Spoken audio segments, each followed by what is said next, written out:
What's up, word warriors? Today we're going to be talking about setting the stage.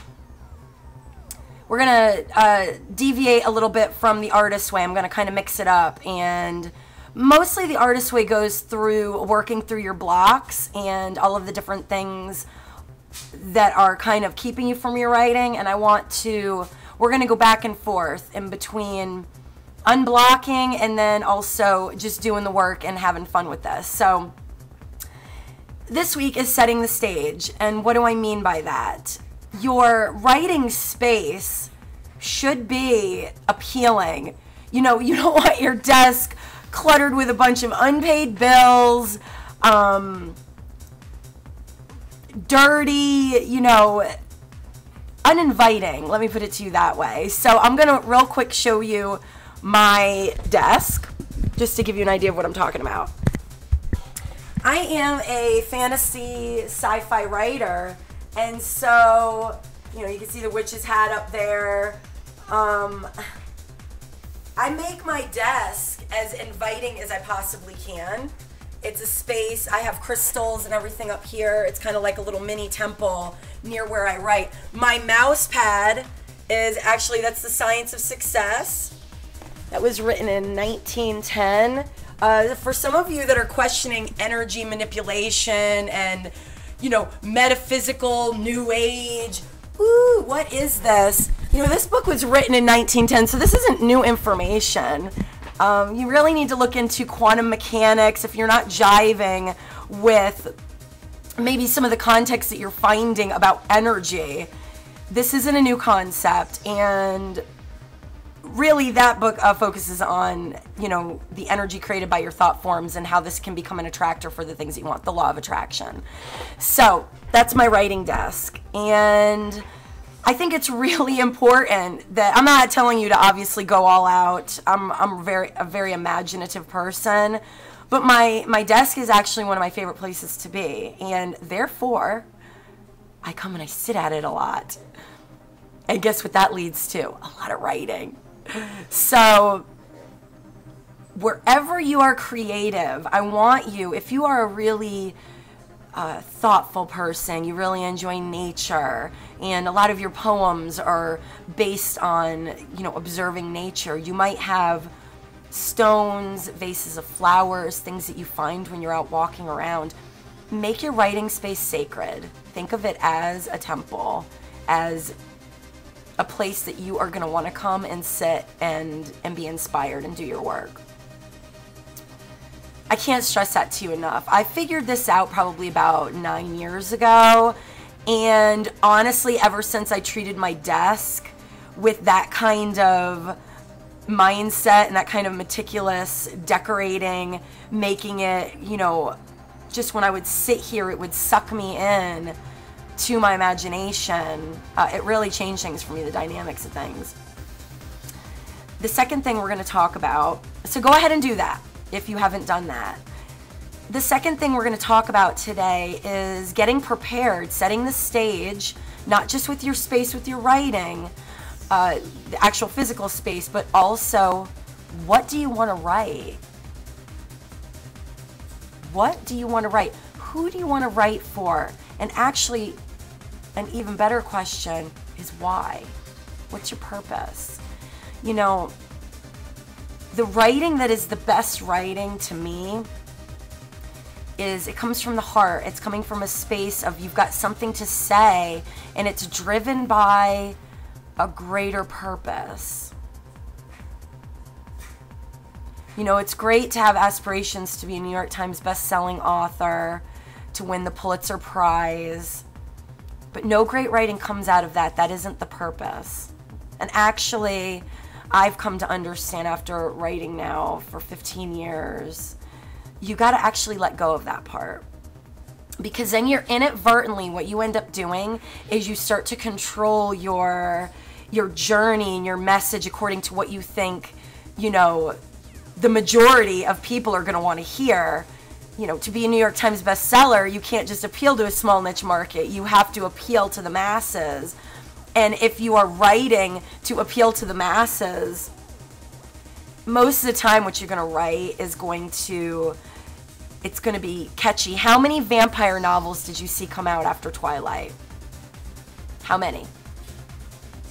If I have to see one more effing vampire novel, I'm going to vomit. Harry Potter, what's interesting, I'm going to use her a lot as a reference just because her story's so well known. There were a lot of books preceding Harry Potter that were about, you know, the concept is a boy going to wizard school, okay, to learn wizardry. But what did she do?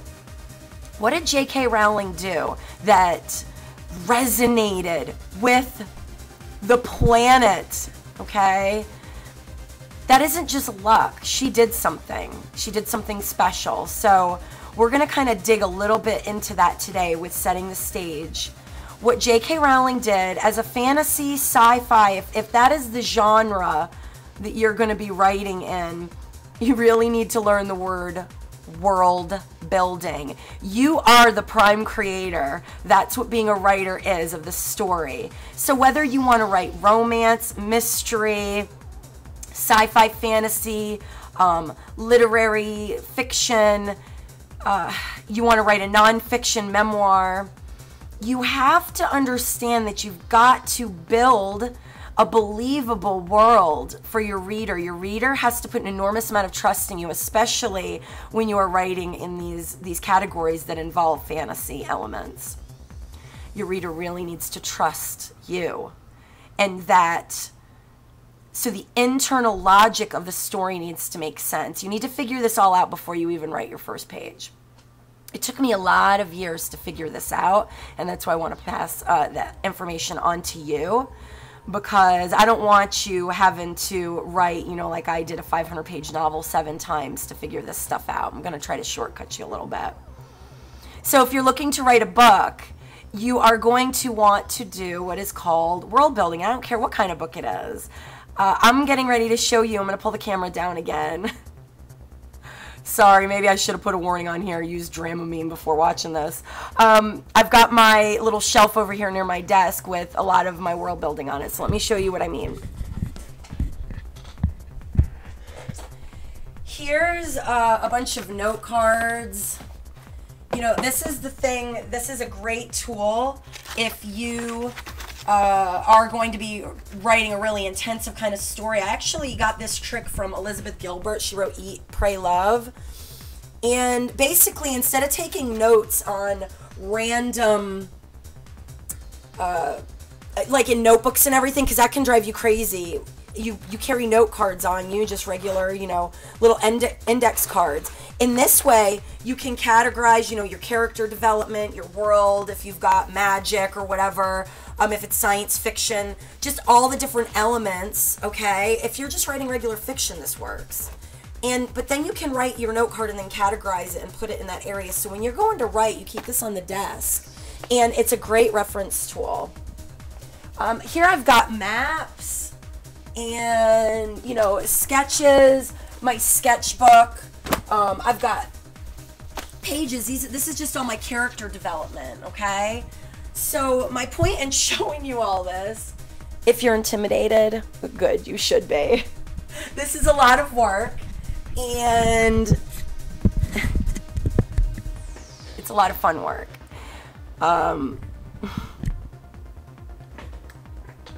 If you're going to write a novel, you have to understand it's like such an incredible endeavor, but you really, the more pre-planning that you can do beforehand, the better off you're going to be, okay? And so, excuse me, when I say set the stage, I want you to look at your writing space, if you even have one yet. If you don't have, if you've just got your little laptop and you're just carrying that from one place to the other, don't do that. I'm going to invite you to, I'm not saying you always have to write it at your desk or whatever, but I do want you to set a specific place in your apartment, your home, that is just for your writing. And I want you to put things that inspire you to write in that area. And then I want you to sit down this week, and your assignment is to ask yourself these questions. You know, you might address this in your morning pages, okay? Number 1, what do I want to write? What genre do I want to write? Do I want to write a supernatural story? Am I writing the next great murder mystery? Am I writing something that has to do with ascension, awakening? Am I writing for children? Am I writing for adults? Am I writing for young adults? So once you know what genre you want to write, you need to figure out what age group, okay? And we're going to talk about those differences here. I'm going to address each one of those and how they're different and some of the pitfalls that you can fall into with each one. At the end of this series, I'm going to be talking about how you can get this work published. So if you're a serious writer, stick with me on this alchemic scripting. I know it's getting off to a slow start, but that's one reason I'm going to be bouncing back and forth from the artist way to getting you started in your writing. And then I want you to figure out, the third thing I want you to figure out this week, you figured out what you want to write, who you're writing for, why. Because that's the fuel you're going to use when you sit down after working 8 hours and now you're going to put in another 3 or 4 hours at your keyboard. Because if the only reason you're doing it is to be the next New York Times bestseller, guess how far that book's going to go? Nowhere. Because you're not going to write it. That isn't the fuel. The fuel is you have something's happened to you, something that you must share to help others, to enlighten others, to tell your story, because there is an audience out there that needs to hear it. Okay? Dig down deep this week, because that's what we're going to be using. I don't want you to think any further than that. Okay? I'm going to take you through step by step of how to do this. And I don't care if you're wanting to write poetry, songs, it all applies. You need to know, you need to answer those 3 questions. Once you answer those 3 questions, then we can work with intention every single day to refine and come up with something that is unique and specific to you, a way for you to communicate, and a way for you to bring it out into the world. Because we all have something important to say. So have the courage, be brave, say it. You're a word warrior, and I'm very proud of you and excited to be helping you through this process. So stay tuned till next week. Namaste.